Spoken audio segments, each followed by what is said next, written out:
இந்த வீடியோ பிடிச்சிருந்தா சப்ஸ்கிரைப் பண்ணுங்கள், பக்கத்தில் இருக்கிற பெல் ஐக்கானை கிளிக் வணக்கம், வெல்கம் டு விஜய்ஸ் குக்கிங்.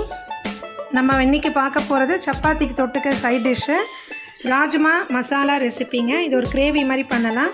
ரொம்ப ஒரு சூப்பரான ஒரு டேஸ்ட்டில் நல்லா ஃப்ளேவர்ஃபுல்லாக ரொம்ப டேஸ்ட்டாக இருக்குங்க. பாருங்கள், உங்களுக்கு எடுத்து காமிக்கிறேன். சப்பாத்தியும் நம்ம லேயர் சப்பாத்தி எப்படி செய்யறதுன்னு பார்க்கலாம் இந்த ரெசிப்பியில். பாருங்கள், ராஜ்மா ரெசிபி ரொம்ப சூப்பராக நல்ல சுவையான ராஜ்மா ரெசிபி. ஸோ எப்படி செய்கிறதுன்றதை நம்ம இந்த வீடியோவில் பார்க்கலாம். இதை எடுத்து காமிக்கிறேன். இந்த மாதிரி இருக்கும். சப்பாத்திக்கு தொட்டுக்கிறதுக்கு ரொம்ப ஹெல்த்தியான ஒரு ஃபுட் இது. கை கால் வலி இருந்தால் இந்த மாதிரி மாதத்துக்கு 4 நாள் அந்த மாதிரி எல்லாம் பட்டாணி கடலை எது வேணாலும் நீங்கள் கிரேவி மாதிரி செஞ்சு சாப்பிட்லாம். தொட்டுக்கிறதுக்கு ரொம்ப சூப்பராக இருக்கும். ஸோ எப்படி செய்யலான்றதை இந்த வீடியோவில் பார்ப்போம் வாங்க. இப்போ ராஜ்மா மசாலா கிரேவிக்கு தேவையான பொருள் பார்க்கலாங்க. ராஜ்மா நம்ம இந்த மாதிரி நான் எந்த அளவில் எடுத்திருக்கேன்னா ஒரு சின்ன கப் அளவில் எடுத்திருக்கேன். ஒரு இதோட கிராம் அளவில் பார்த்தோன்னா ஒரு 100 கிராம்ஸ் இருக்கும். பாருங்கள், இந்த ஓவர் நைட் நம்ம ஃபுல்லாக ஊற வச்சிடணும். எப்போவுமே நம்ம வெள்ளைக்கடலை, கொண்டைக்கடலை, கருப்பு கடலை, மொச்சை, பட்டாணிங்கெலாம் இருக்கு இல்லைங்களா, எதுவுமே நம்ம ஓவர் நைட் ஒரு 8 ஹவர்ஸ் நம்மளுக்கு ஊறணும். ஊறினா தான் பாருங்கள் டபுள் மடங்காக பெருசாகிடும். அப்படியே ஊற வைக்கும்போது சின்னதாக இருக்கும், ஊறின பிறகு இப்படி இருக்கும். ஸோ ராஜ்மா ஊற வச்சிட்டோம். இது நம்ம எடுத்துக்கலாம். அடுத்தது டொமேட்டோ, தக்காளி, வெங்காயம், கொத்தமல்லி, இஞ்சி பூண்டு விழுது, பச்சை மிளகாய், உப்பு, மிளகாத்தூள்லாம் ரெடியாக வச்சுருக்கோம். மஞ்சத்தூள் இருக்குது, கரம் மசாலா இருக்குது, எல்லாமே ரெடியாக இருக்குது. ஒரே ஒரு சப்பாத்தி செய்கிறதுக்கு ஒரு சின்ன கரண்டியில் ஒரு மாவு 1 கப் எடுத்து வச்சுருக்கேன். இப்போ இந்த ராஜ்மாவை நம்ம வேக போட்டுக்கலாம். ஒரு பேன் எடுத்துக்கோங்க. நம்ம நல்லா வாஷ் பண்ணிவிட்டு ஊற வைக்கணும். ஒரு 3 டைம்ஸ் வாஷ் பண்ணிவிட்டு நல்ல தண்ணி ஊற்றி ஊற வச்சுட்டு அந்த தண்ணியை தான் நம்ம குக் பண்ணணும். அதை வேஸ்ட் பண்ணக்கூடாது. ஏன்னா அதில் எல்லா சத்தும் அதில் இறங்கியிருக்கும். இந்த அளவுக்கு தண்ணி இருந்தால் போதும். இதுக்கு மேலே தண்ணி வைக்காதீங்க. அந்த தண்ணி நீங்கள் கீழே ஊற்றக்கூடாது. நம்ம சமையலுக்கு யூஸ் பண்ணுற அந்த கிரேவிக்கே நம்ம யூஸ் பண்ணுற மாதிரி அந்த அளவுக்கு நீங்கள் தண்ணி வச்சுக்கோங்க. இப்போ இது கூட நம்ம என்ன போடலான்னா, இப்போது பஞ்சாபி ஸ்டைல் நம்ம பார்க்கணுன்னு பார்த்தோன்னா அவங்க கொஞ்சம் ஃப்ளேவர் கொடுப்பாங்க. நல்லா ஒரு ஸ்பைசி ஃப்ளேவர் இருக்கும். நட்சத்திர சோம்பில் லைட்டாக ஒரு இது நான் உடச்சி போடுறேன். ஒரு 4 சோம்பு போட்டுக்கிறேன். நான் கொஞ்சம் தான் எடுத்திருக்கேன். ஒரு சின்ன ஒரு மிஞ்சி போனால் அது ஒரு 60 கிராம்ஸ் அளவில் தான் இருக்கும். 100 கிராம்ஸ் கூட இருக்காது. கல்பாச்சின்ற ஒரு சின்ன துண்டு போட்டுக்கிறேன். ஒரே ஒரு ஏலக்காய் போட்டுக்கிறேன். ஒரு சின்ன பட்டை போதும். ஒரு சின்ன பட்டை யூஸ் பண்ணிக்கிறேன். இது போட்டுட்டு கொஞ்சமாக நம்ம சால்ட் இப்பயே போட்டு வேக வச்சுருவோம். அப்போ தான் அதில் சால்ட் நல்லா உரைக்கும். உங்களுக்கு தேவையான அளவுக்கு சால்ட், இந்த ராஜ்மா தேவையான, அப்புறம் கிரேவிக்கு வேணுன்றதை நம்ம அப்புறம் யூஸ் பண்ணிக்கலாம். சால்ட் போட்டுட்டேன். இப்போ நம்ம இதை ஒரு 3 விசில் அப்படி கொடுத்தோன்னா நல்லா பஞ்சு மாதிரி வெந்துடும். ஸோ அதை நம்ம ஆன் பண்ணிப்போம் கேஸை.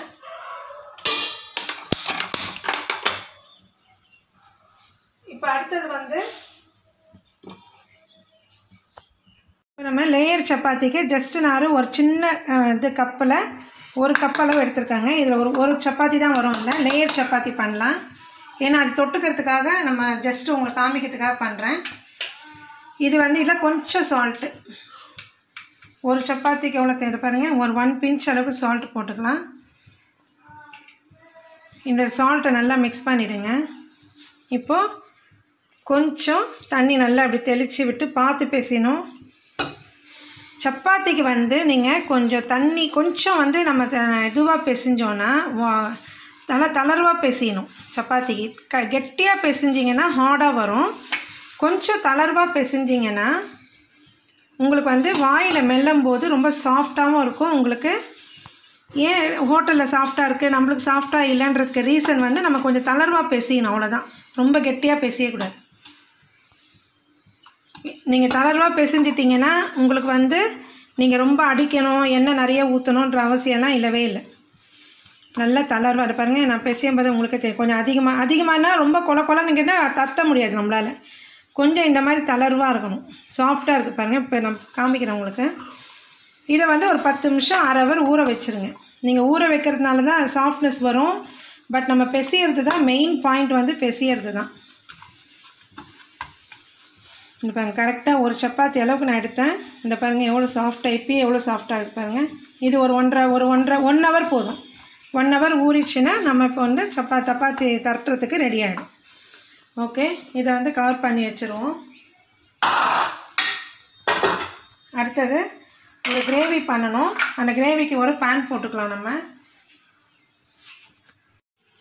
ஒரு பேன் போட்டேங்க. 1 ஸ்பூனுக்கு நான் எண்ணெய் ஊற்றிக்கிறேன். எண்ணெய் நல்லா காயிட்டோம். அவங்களுடைய பஞ்சாபி ரெசிபீஸ்ன்னு பார்த்தோம்னா நான் நல்லா காரமாக செய்வாங்க.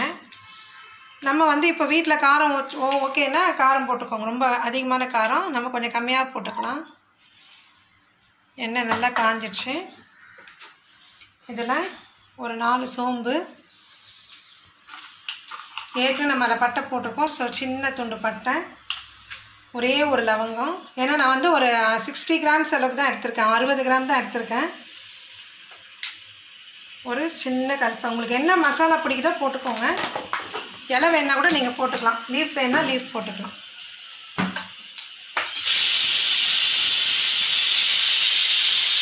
இதெல்லாம் பொரியும் போது இந்த ஆனியன் போட்டுப்போம். ஒரு ஆஃப் போட்டிருக்கேன் பச்சை மிளகாய், தக்காளி ஒரு 2 தக்காளி. ஏன்னா கிரேவி உங்களுக்கு வேணும்னா நீங்கள் 2 தக்காளி எடுத்துக்கோங்க.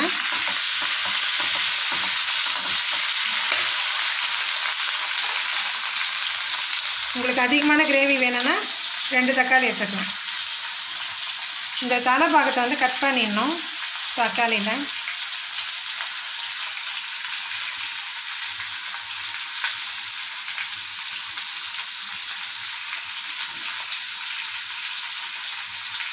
உங்களுக்கு வந்து கிரேவி 4 பேர் இருக்கீங்கன்னா ஒரு 60 கிராம்ஸ் ராஜ்மா இல்லை 50 கிராம், 50 கிராம் இல்லை 60 கிராம்ஸ் போதும். ஒரு சின்ன கப் அளவில் போடுங்க. கிளாஸ் அளவில் சொன்னால் ஒரு ½ கிளாஸே போதும். அது ஊறிச்சின்னா உங்களுக்கு அப்படியே ஒரு கிளாஸ்க்கு வந்துடும். போட்டுக்கோங்க. 2 தக்காளி இல்லை 3 தக்காளி போட்டிங்கன்னா கிரேவி நிறைய கிடைக்கும். ஒரு 2 வெங்காயம் 2 தக்காளி போட்டுக்கோங்க. இது கண்ணாடி பதம் வர வரைக்கும் நம்ம வதக்கலாம். இதில் ஒரு சின்ன ஸ்பூனில் இஞ்சி பூண்டு விழுது,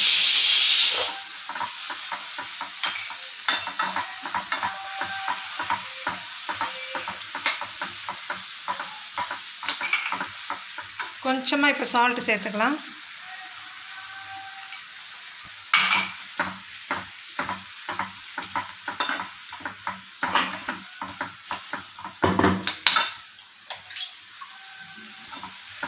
இப்போ இந்த கிரேவி வந்து நல்லா கொஞ்சம் ஆற விட்டுருங்க. ஆற விட்ட பிறகு மிக்ஸி கப்பில் நம்ம சேர்த்துப்போம். அது ஒரு விழுதாக நம்ம நல்லா ஃபைன் பேஸ்ட்டாக அரைக்கணும். அரைச்சிட்டு பார்க்கலாம். இப்போ ராஜ்மா வந்துடுச்சுங்க, பார்ப்போம்.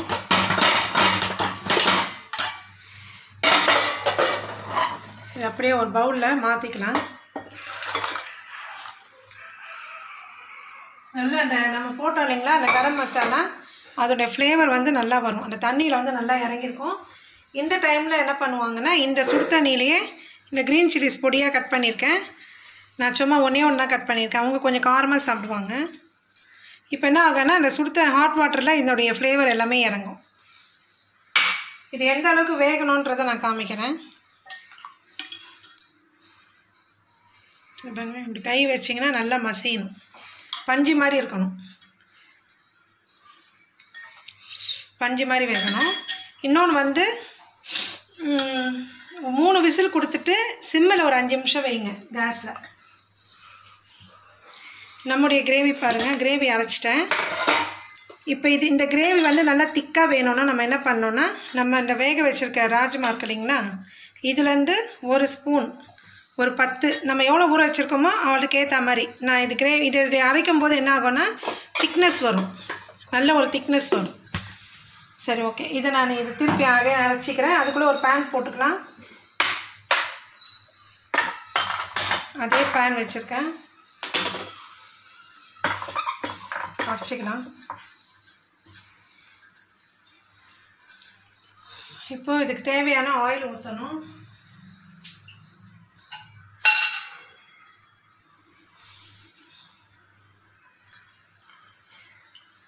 இந்த ஸ்பூனில் ஒரு 1.5 ஸ்பூன் ஊற்றிருக்கேன். ஏன்னா ஆல்ரெடி நம்ம 1 ஸ்பூன் ஊற்றிருக்கோம்.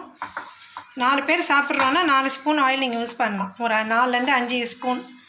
நைட்டில் வந்து கொஞ்சம் குறைச்சிக்கலாம் ஆயிலை. அந்த எண்ணெய் காயிட்டோம்.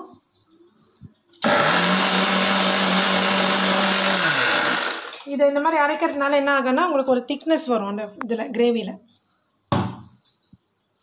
இது வச்சுருக்கோம் பார்க்கலாம். ஏற்கனவே நான் ஒரு தடவை குழம்புல சொல்லியிருப்பேன் எனக்கு இந்த மாதிரி.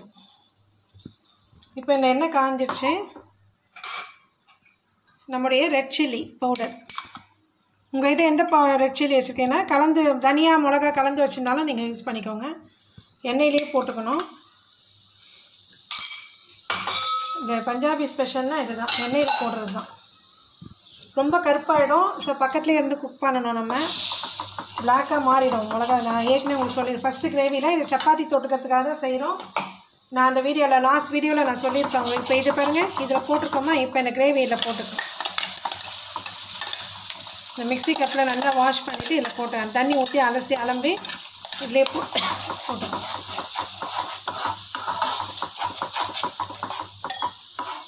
நல்லா மிக்ஸ் பண்ணிக்கணும். இந்த பச்சை வாசனைலாம் போயிடும். ஆல்ரெடி நம்ம 2 தடவை உப்பு போட்டிருக்கோம். இப்போ இந்த கிரேவிக்கு தேவையான சால்ட்டு போட்டுட்டு நம்முடைய ராஜ்மா வச்சு போனீங்களா இல்லை அப்படியே மிக்ஸ் பண்ணிடுங்க தண்ணியோட. அந்த தண்ணி எதுவுமே நீங்கள் வேஸ்ட் பண்ணக்கூடாது. ஸோ அந்த மிக்ஸி கப்லேயே நம்ம ஆரம்பிக்கலாம். நிறைய கிரேவி இருக்குது பாருங்கள். நம்மளுடைய ராஜ்மா கொதிச்சு கலர்ஃபுல்லாக ரெடி ஆகிட்டுருக்கு. ஃபுல் ரெட்டிஷ் கலரில் பாருங்கள், சூப்பராக ரெடி ஆகிட்டுருக்கு. சரி, ஓகே, நம்ம அதுக்குள்ளே சப்பாத்திக்கு ரெடி பண்ணிப்போம். ஒரு 10 மினிட்ஸாக இது ஊறிட்டுருக்கு பாருங்கள். நான் அழுத்தி காமிக்கிறேன். இந்த மாதிரி சாஃப்டாக பாருங்கள். ஒன்றுமே நம்ம அடிக்கலை, பெசியில் ரொம்ப இதெல்லாம் பண்ணலை, ஸ்ட்ரெயின் கொடுக்கல. ஆனால் எவ்வளோ சாஃப்டாக இருக்குது பாருங்கள். ஸோ இந்த அளவுக்கு நம்ம தண்ணி ஊற்றி பெசிஞ்சால் சாஃப்டாக வரும். அதுக்கு நம்ம ரொம்பலாம் யோசிக்க வேண்டாம், வரலையேன்றதுலாம் யோசிக்க வேண்டாம். லைட்டாக மாவு எடுத்துட்டு தூவிட்டு, ஏன்னா ஒட்டும் உங்களுக்கு, ஸோ மாவு கொஞ்சம் தூவிக்கோங்க.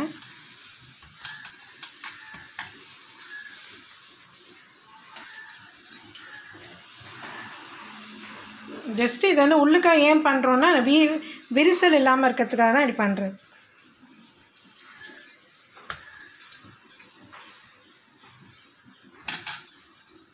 இந்த மாதிரி ஒரு பாக்ஸில் போட்டு வச்சுக்கோங்க. மாவு தரட்டுறதுக்கு யூஸ் ஆகும்.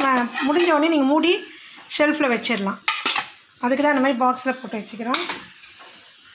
அப்பப்போ எடுக்கிறத விட இந்த மாதிரி ஈஸியாக இருக்கும்.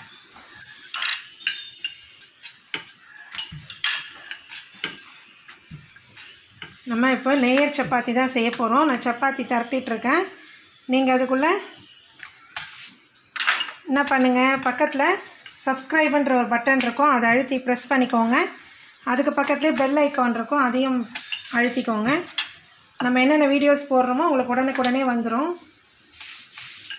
இதுக்கு முன்னாடி வீடியோவில் நம்ம வந்து இது பண்ணியிருக்கோம், நம்ம கடாய் பக்கோடா பண்ணியிருக்கோம். சால்னா ரெசிபிலாம் இருக்குது. இதெல்லாம் தொட்டுக்கிற ஐட்டம்ஸ் தான், சைட் டிஷ்ஷு தொட்டுக்கிற மாதிரி இருக்கும். இதெல்லாம் பாருங்கள், பார்க்காதவங்க புதுசாக இருக்கவங்க. இப்போ நல்லா பெருசாக தரட்டிக்கோங்க. தரட்டிக்கிட்டிங்கன்னா சின்ன குழந்தையிலேருந்து வயசானவங்க வரைக்கும் நல்லா சாஃப்டாக சாப்பிட்லாம். தரட்டிக்கிட்டோம். இதுக்கு வந்து நம்ம எண்ணெய் தடவிக்கலாம். நம்ம நைட்டில் எண்ணெய் சாஃப்டாக தான் வேணும், லேயராக வேணுன்றவங்க எண்ணெய் வச்சுக்கோங்க. இல்லைன்னா நான் வந்து எண்ணெயே இல்லாத ரொட்டியெல்லாம் போட்டிருக்கேன், அந்த வீடியோவும் செக் பண்ணி பார்த்துக்கோங்க. இந்த மாதிரி எண்ணெய் முதல்ல தடவிக்கணும். நான் இப்போ லேயர் சப்பாத்தி சொல்லி கொடுக்கறதுனால நான் லைட்டாக எண்ணெய் தடவிருக்கேன். இப்போ என்ன பண்ணோம், எண்ணெய் தடவிட்டோம் இல்லைங்களா. இப்போது மாவு கொஞ்சம் எடுத்து லைட்டாக ஸ்ப்ரெட் ரொம்ப போடக்கூடாது, லைட்டாக இப்படி தூவி விடுப்பேன். கை பாருங்கள், இப்படி தூவி விடணும். அப்படியே ஒரு மடி மடிச்சுக்கோங்க. மடிச்சுக்கிட்டு கையில் கொஞ்சம் ஒரு 3 விரலில் எண்ணெய் எடுத்து லைட்டாக அங்கங்கே டச் பண்ணிக்கிறேன்.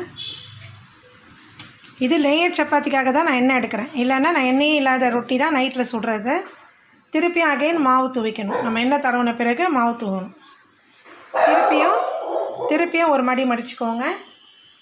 திருப்பி ஒரு 3 விரல் எண்ணெய் எடுத்து லைட்டாக தடவிக்கோங்க. கொஞ்சம் மாவு ஸ்ப்ரெட் பண்ணிக்கோங்க. இன்னொரு மடிப்பும் வரும் கொஞ்சம் பெருசாக இருக்கிறதுனால.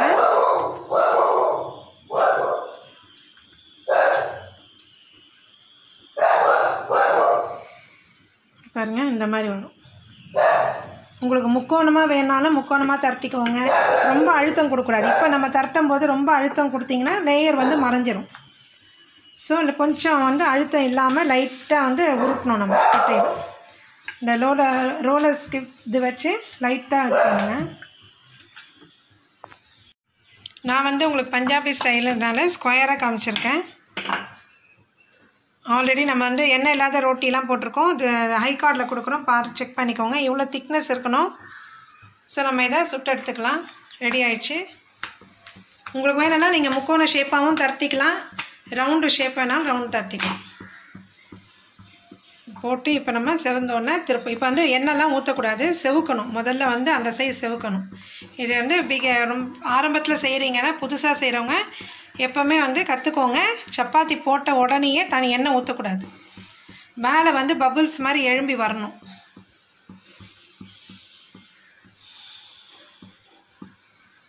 ஓரளவுக்கு அது எழும்பி வரும்போது தான் அது பாருங்கள் லைட்டாக மேலே வந்து இந்த மாதிரி வரும். அகைன் நம்ம அடுத்த சைடு திருப்பி போடணும். இப்போயும் எண்ணெய் ஊற்றக்கூடாது.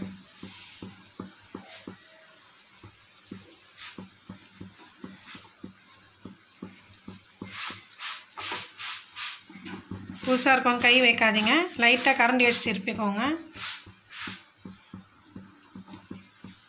மேலே கொஞ்சம் அப்படியே எழும்பி வருது பார்த்தீங்களா? திருப்பி நான் திருப்புறேன் பாருங்கள். இப்போ நீங்கள் எண்ணெய் ஊற்றலாம். லேயர் சப்பாத்தி வேணும்னா எண்ணெய் ஊற்றினா தான் வரும். இப்போ பாருங்கள் எழும்பி வருது பாருங்கள் சப்பாத்தி மேலே புஷ்ஷுன்னு. எண்ணெயே இல்லாத ரொட்டியும் எழும்பும், இந்த மாதிரி செஞ்சாலும் எழும்பும். இது வந்து கொஞ்சம் டேஸ்ட் அதிகமாக இருக்கும், லேயர் வரும். எண்ணெய் இல்லாமல் சுடும்போது கொஞ்சம் நம்மளுக்கு டேஸ்ட் கம்மியாக தான் ஆகும். ஆனால் அதுதான் ஹெல்தி நைட்டில். இது எப்பயோ ஒரு தடவை மார்னிங் அந்த டைமில் சுட்டு சாப்பிட்லாம் வேணும். பஞ்சாபிஸ்லாம் பார்த்தோன்னா அவங்க வந்து ஃபுல்லாக நைட்டில் வந்து சப்பாத்தி தான். அவங்க இன்னும் கேட்டால் ஆஃப்டர்நூன் லஞ்சு கூட அவங்க சப்பாத்தி எடுத்துப்பாங்க. அதனால அவங்களுக்கு கிரேவிஸ் அதிகமாக அவங்களுக்கு தெரியும். அவங்களுக்கு இந்த ராஜ்மா ரெசிபி கிரேவியெல்லாம் அவங்க நீங்கள் பாருங்கள். அதெல்லாம் வந்து நம்ம சில பேர் மறந்துட்டுருப்போம். அதெல்லாம் அடிக்கடி செஞ்சு சாப்பிட்டிங்கன்னா ஃபைபர் இது இருக்குது, நல்ல உடம்புக்கு நார்ச்சத்து, உடம்புக்கு ரொம்ப ஹெல்த்தியானது, நல்லது. கொஞ்சம் நம்ம ஹெல்த்தியாக ஃபீல் பண்ணலாம். கை வலி கால் வலியெல்லாம் இருக்காது. இந்த மாதிரி சாப்பிடும்போது மாதத்துக்கு ஒரு 4 டைம்ஸ் அந்த மாதிரி சுண்டலாகவும் எடுத்துக்கலாம், இந்த மாதிரி கிரேவியாகவும் எடுத்துக்கலாம். பாருங்கள் நம்முடைய சப்பாத்தி ரெடி ஆயிடுச்சு. சப்பாத்தி எடுத்து வச்சுப்போம். சப்பாத்தி ரெடி. அடுத்தது அந்த கிரேவியும் பார்ப்போம். நல்லா கொதிச்சு கிரேவியும் ரெடி ஆயிடுச்சு. இது ஒரு இதில் இது பண்ணிக்கலாம், ட்ரான்ஸ்ஃபர் பண்ணிக்கலாம். பாருங்கள் எவ்வளோ அழகாக கிரேவி ரெடியாக இருக்கு. Rajma recipe gravy. ஸோ நீங்களும் இந்த மாதிரி செஞ்சு பாருங்கள். இந்த பாருங்கள் கிரேவி சூப்பர் கலர் பாருங்கள். கலர் இது இந்த சப்பாத்திக்கு நல்ல ஒரு சூப்பர் காம்பினேஷன் இது. ஸோ இந்த மாதிரி நீங்களும் செஞ்சு பாருங்கள். மேலே கொஞ்சம் கார்னிஷ் பண்ணிப்போம். மேலே கொஞ்சம் நீங்கள் வேணும்னா இல்லை கரம் மசாலா கொஞ்சம் யூஸ் பண்ணிக்கலாம். நான் யூஸ் பண்ணலை, ரொம்ப ஃப்ளேவராக இருக்கும்ன்ட்டு யூஸ் பண்ணல. நீங்கள் வேணால் கரம் மசாலா ஃபைனலாக போட்டிங்கன்னா ஸ்மெல் நல்லாயிருக்கும். ஸோ இந்த மாதிரி நீங்களும் செஞ்சு ட்ரை பண்ணுங்கள். ஹெல்த்தியாக இருக்கும், உடம்புக்கும் நம்ம டயர்ட்னஸ் இருக்காது. இந்த மாதிரி சாப்பிடும்போது நம்மளுக்கு உடம்புல டயர்ட்னஸ் இருக்காது. இது நான் உங்களுக்கு பிடிச்சி காமிக்கிறேன் பாருங்கள். லேயர் லேயராக வரும் பாருங்கள். இந்த பாருங்கள் எத்தனை லேயர் உள்ளே இருக்குது பாருங்கள். நம்ம இதை மடிப்பு கொடுத்தோம் இல்லைங்களா, எண்ணெய் தேய்ச்சி மடிச்சுட்டு மாவு தூவணும். அப்போ தான் இந்த கிரேவி அந்த இது வந்து உங்களுக்கு அந்த லேயர்ஸ் வந்து உள்ளே போய் ஒட்டிக்காமல் இருக்கும். அதுக்கு தான் லைட்டாக மாவு எண்ணெய் தேய்ச்சிட்டு நிறைய பேர் அப்படியே சுட்டுவாங்க. இது வந்து உங்களுக்கு வந்து அப்படியே உங்களுக்கு என்ன ஆகும்னா ஒட்டாமல் இருக்கும். புரியுது? பார்த்தீங்களா எவ்வளோ சாஃப்டாக இருக்குது பாருங்கள். நான் பிக்கும் போதே உங்களுக்கு தெரியும் சாஃப்ட்னஸ்ஸு.